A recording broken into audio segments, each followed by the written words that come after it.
அனைத்து விவசாய நண்பர்களுக்கு வணக்கம். இன்னைக்கு பார்த்தீங்கன்னா நம்ம அந்த மண் பரிசோதனை பற்றி சொல்லியிருந்தோம். அந்த மண் பரிசோதனையில் பௌதீகத்தன்மை அப்படிங்கிற பரிசோதனை இங்கே பார்க்குறப்ப பார்த்தீங்கன்னா 99% வந்து இங்கே ஃபெயிலியராக இருக்குது. நம்ம பௌதீகத்தன்மையில் மிக முக்கியமாக பார்க்கக்கூடிய ஒரு பாயிண்ட்டுன்னு பார்த்தீங்கன்னா அந்த செடியினுடைய அம்மவேர் மற்றும் ஜல்லிவேர். இந்த செடியில் பார்க்கல நீங்கள், இந்த அம்மவேர் ஜல்லிவேர் அப்படிங்கிறது வந்து ஜல்லிவேருங்கிறது வந்து சுத்தமாகவே பிளாக்காக இருக்குது. இதுதான் வந்து நமக்கு ஃபீடிங் ரூட், உணவு எடுக்கக்கூடிய வேர்பகுதி. இந்த வேர்பகுதி பார்த்தீங்கன்னா எல்லாமே இறந்த கண்டிஷனில் உணவை எடுக்க முடியாத நிலையில் வந்து இந்த வேர்பகுதி இருக்குது. அதனால் இந்த வாழையினுடைய வளர்ச்சியுமே வந்து பார்த்திங்கன்னா வளர்ச்சி இல்லாமல் ஸ்ட்ரக் ஆகி குருத்து வராமல் ஸ்டாப் ஆகி நின்றுருக்குது இந்த வாழை. அப்போ இதுக்கு வந்து விவசாயி உரம் கொடுக்க போவார். என்னப்போ உரம் கொடுத்தாச்சு, கொஞ்சம் பத்தலியாட்டு இருக்குது, இன்னொரு மூட்டை கொடுக்கலாம் அப்படின்னு சொல்லி விவசாயிகள் உரம் கொடுக்க தான் போகிறாங்க.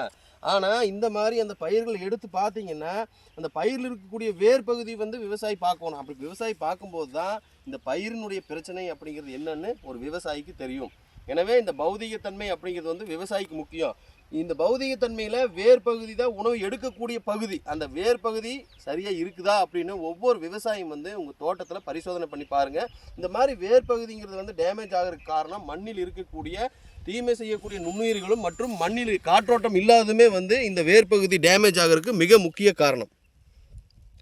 எனவே விவசாயிகள் வந்து ஒவ்வொருத்தருமே இந்த 3 தன்மைகள், பௌதிக தன்மையும் டெஸ்ட் பண்ணணும், உயிரியல் தன்மையும் டெஸ்ட் பண்ணணும் மற்றும் ரசாயன தன்மையுமே டெஸ்ட் பண்ணணும். இந்த 3 தன்மைகளும் வந்து சரியாக டெஸ்ட் பண்ணும்போது மட்டும்தான் நமக்கு வந்து ஒரு சமமான சரியான வளர்ச்சி உடைய பயிராக வந்து விவசாயிக்கு இருக்கும்.